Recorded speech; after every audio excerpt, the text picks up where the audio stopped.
नमस्कार, आप सभी का स्वागत है एक और नई वीडियो में। और आज की इस वीडियो में हम जिस स्टॉक के बारे में बात करने वाले हैं उस स्टॉक ने पिछले 15 सालों में 1 लाख% का रिटर्न दिया है। जी हाँ, 1 लाख गुना रिटर्न दिया। आपने बहुत बार सुना होगा कोई स्टॉक 100%, 200%, इवन 500% का भी रिटर्न देती है, बट इस कंपनी ने 1 लाख गुना रिटर्न दिया है पिछले 15 सालों को। तो वीडियो शुरू करते हैं। तो आज के स्टॉक का नाम है हमारे ज्योति रेजिन्स। अगर आप screener.com में चेक करेंगे तो आप ज्योति रेजिन्स टाइप करिए, वरना आप इसकी वेबसाइट पे जाना चाहते हैं तो Euro 7000। ऐसा क्यों है? Euro 7000 के नाम से कंपनी के एडेसिव्स बिकते हैं, तो इसलिए Euro 7000 के नाम से इनकी वेबसाइट है। बट अगर आप स्क्रीनर या टिकर.com पे जाएंगे तो आपको ज्योति रेजिन्स टाइप करना होगा। आगे बढ़ते हैं। बिजनेस ओवरव्यू की बात करें तो कंपनी का मार्केट कैप 1350 करोड़ के आसपास है, जो कि इसे एक स्मॉल कैप बनाता है। कंपनी की इंडस्ट्री की बात करें तो कंपनी की इंडस्ट्री केमिकल सेक्टर के अंडर लाई करती है, और नीश में जाएंगे तो एडेसिव्स के साथ कंपनी कारोबार करती है। दो फैक्ट जैसा हम हर कंपनी के साथ बताते हैं, तो company second largest wood adhesive brand है in India in retail category. ये वर्ड्स आप ध्यान रखिए, इन रिटेल कैटेगरी। और जैसे हमने स्टार्टिंग में बताया, कंपनी ने 1 लाख गुना रिटर्न दिया है ओवर लास्ट 15 ईयर्स। मैनेजमेंट की अगर हम बात करें तो इनके सीईओ आते हैं जगदीश नाथलाल पटेल। ज्योति रेजिन्स ने इनके अंडर अपनी प्रोडक्ट लाइन को एक्सपैंड करा है, और इनके बैकग्राउंड वेरिफिकेशन के बाद कोई एफआईआर या कोई कंप्लेंट इनके नाम पे दर्ज नहीं है। फिर आते हैं उत्कर्ष पटेल। ये प्रमोटर फैमिली से बिलोंग करते हैं, और ये ओवरऑल स्ट्रेटेजिक प्लानिंग और ऑपरेशन संभालते हैं, और इनकी बैकग्राउंड वेरिफिकेशन में भी कोई एफआईआर या कंप्लेंट नहीं मिली है। फिर आते हैं सीएफओ मिस्टर अशोक जारदोश। ये ओवरऑल इनके फाइनेंशियल्स देखते हैं और अकाउंटिंग देखते हैं, और इनके बैकग्राउंड में भी हमें कोई एफआईआर या कंप्लेंट नहीं मिला है। मैन्युफैक्चरिंग प्लांट की अगर हम बात करें तो कंपनी की एक मैन्युफैक्चरिंग प्लांट है जो कि संतेज विलेज में है, और ये विलेज गुजरात में है। कंपनी की 54 प्लस ब्रांचेस है। Overall states pan India presence है। 12,000 से 13,000 तक के रिटेलर्स की फैमिली है, और कंपनी के साथ 3.5 लाख कारपेंटर्स एसोसिएटेड हैं। इनकी हम किसी और दिन बात करेंगे ब्रीफ में। कंपनी का कमीशन सिस्टम, जैसे फॉर एन एग्जांपल आपको एक कबर्ड बनाना है, तो आप 50 चीज़ें, लकड़ी कहाँ से आएगी, कम कैसा लगेगा, प्लाई कैसा लगेगा, आप वो सब नहीं देखते। आप एक कारपेंटर को हायर करते हैं, और कारपेंटर आपको ओवरऑल डिज़ाइन बताता है कैसा बनना चाहिए, और वो सारे सामान कैसा लगेगा वो यूज़ करता है। बट कारपेंटर वो चीज़ें लाता है जिस पे उसको उसका कमीशन ज़्यादा मिले। टू बी रियलिस्टिक, सारे कारपेंटर्स ऐसे ही करते हैं। तो इस कंपनी का कारपेंटर्स के साथ कमीशन मॉडल काफ़ी अच्छा है, जिससे इतनी बड़ी कंपनी के पास कारपेंटर फैमिली है। हिस्ट्री की बात करते हैं तो कंपनी शुरू हुई थी 1993 में 17 दिसंबर। Company got incorporated. फिर आते हैं 22 फरवरी 1994, कंपनी का सबसे पहला प्लांट लगा था। 1994 से 1995 के बीच, सिंस से बहुत पुरानी बात है तो हमारे पास एग्जैक्ट डेटा नहीं है, बट कंपनी का आईपीओ लॉन्च हुआ था with an issue size of 2.98 CR। मोटा मोटा इसे हम 3 करोड़ बोल सकते हैं, with a face value of 10 rupees पर शेयर।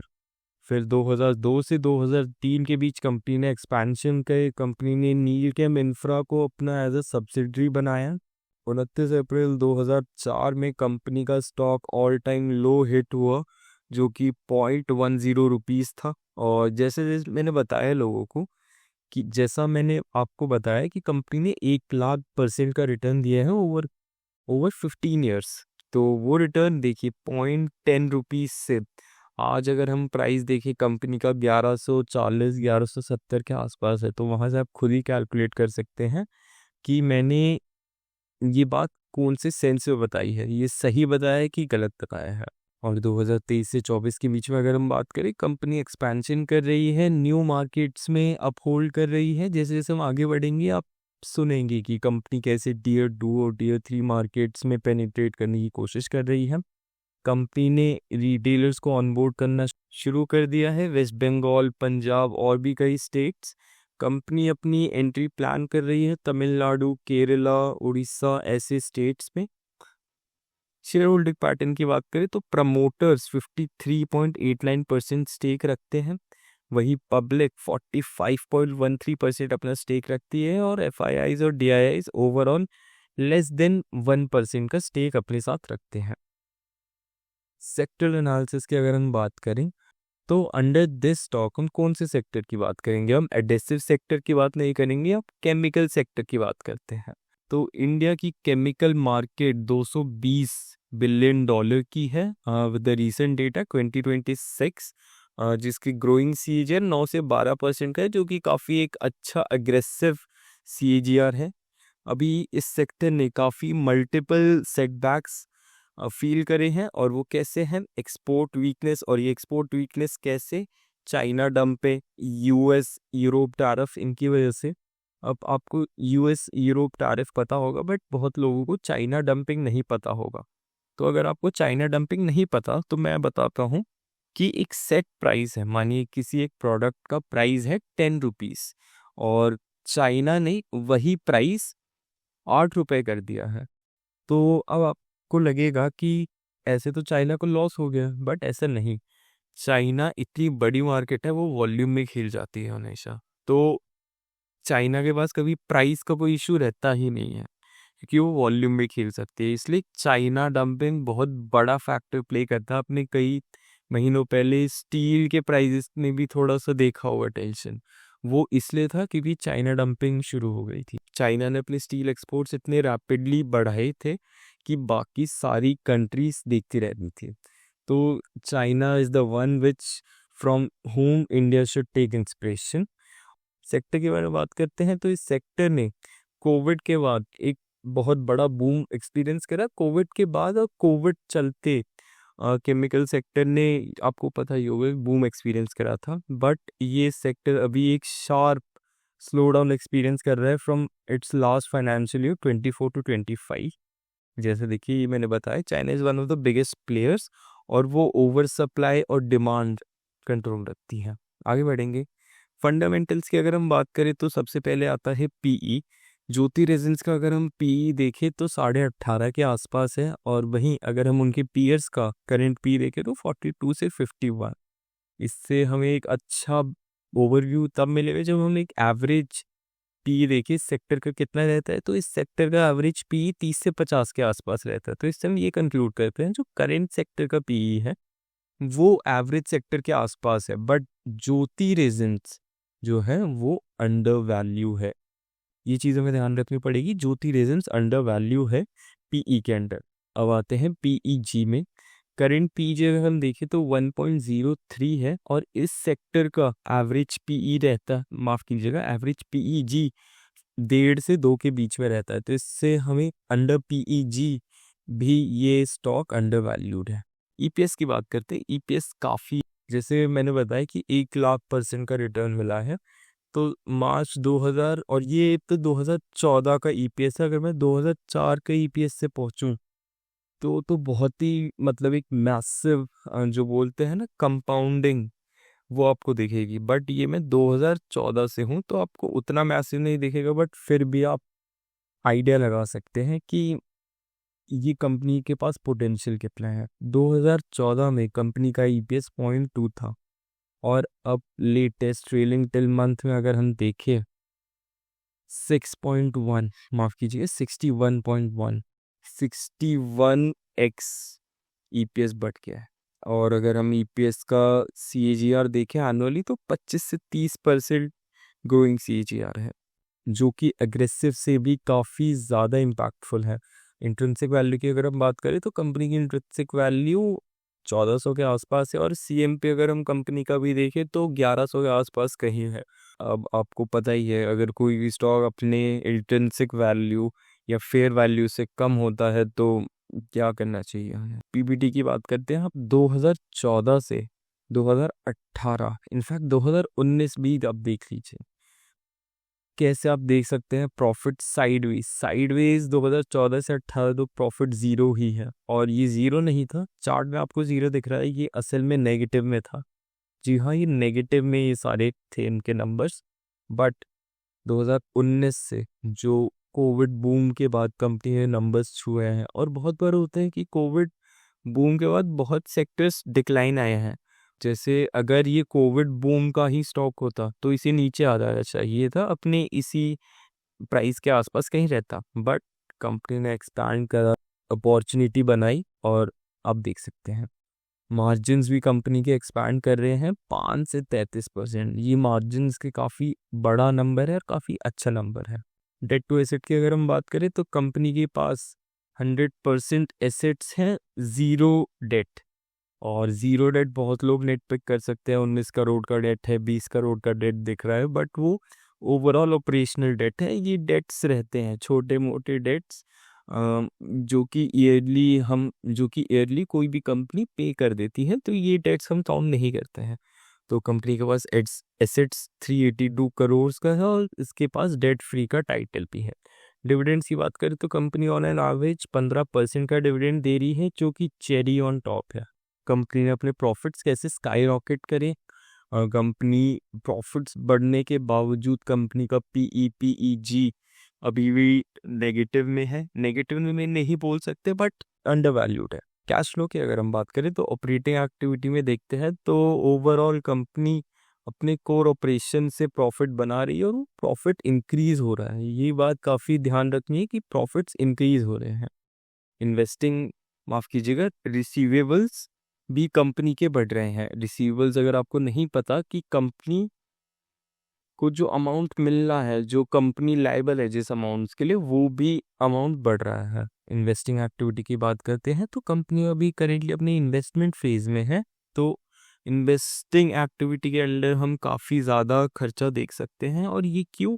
कंपनी टीयर 3 मार्केट्स में एक्सपैंड कर रही है, तो उसको थोड़ा सा अपने मार्जिन्स, रेवेन्यूज़ को कम करना पड़ेगा। बट ये सिर्फ मेरे अजम्पशन है, कम करना पड़ेगा, क्या पता कंपनी ने अपने एंड में कुछ और सोल्यूशन देख लिया हो, बट ये मेरा अजम्पशन है कि जब भी कोई भी कंपनी किसी नए मार्केट में जाती है, तो या तो वो अपनी क्वालिटी से खेलती है या वो अपने प्राइस से खेलती है।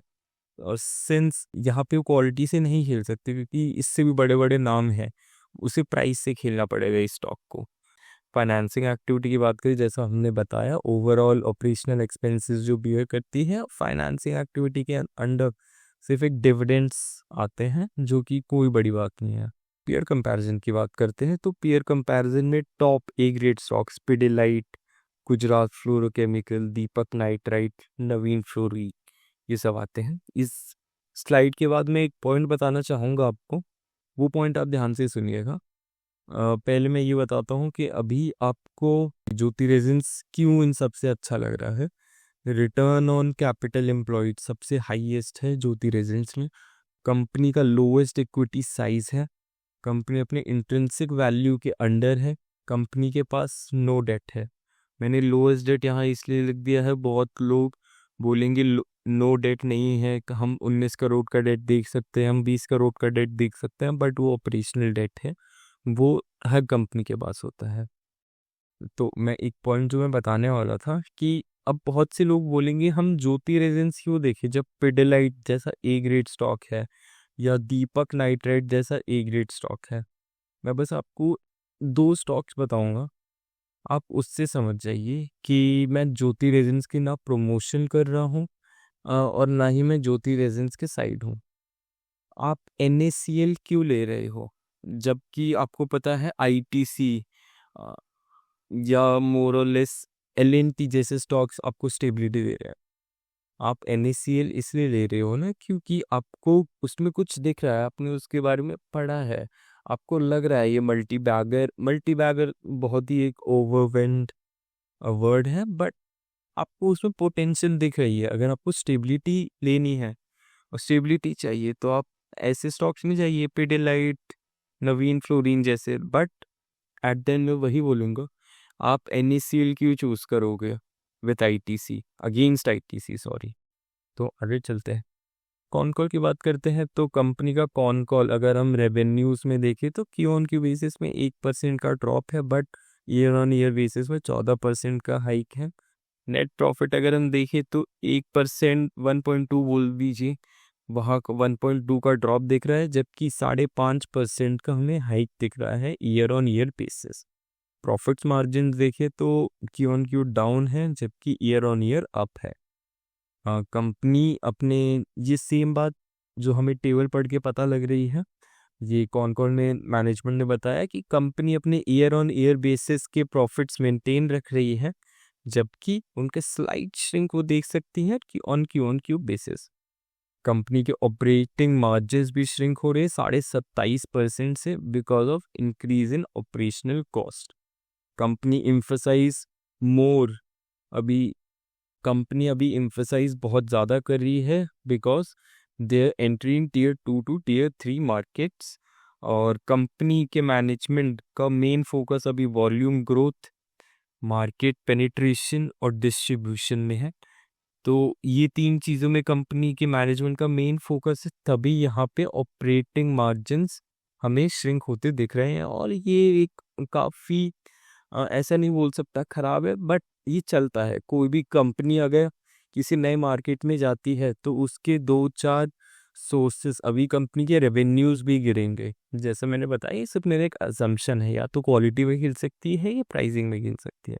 तो ये सिर्फ मेरा अजम्पशन है कि आने वाले 6-8 महीनों में हम थोड़ा सा और इम्पैक्ट देख सकते हैं इनके प्राइसेस में, but on longer run it's a good to go.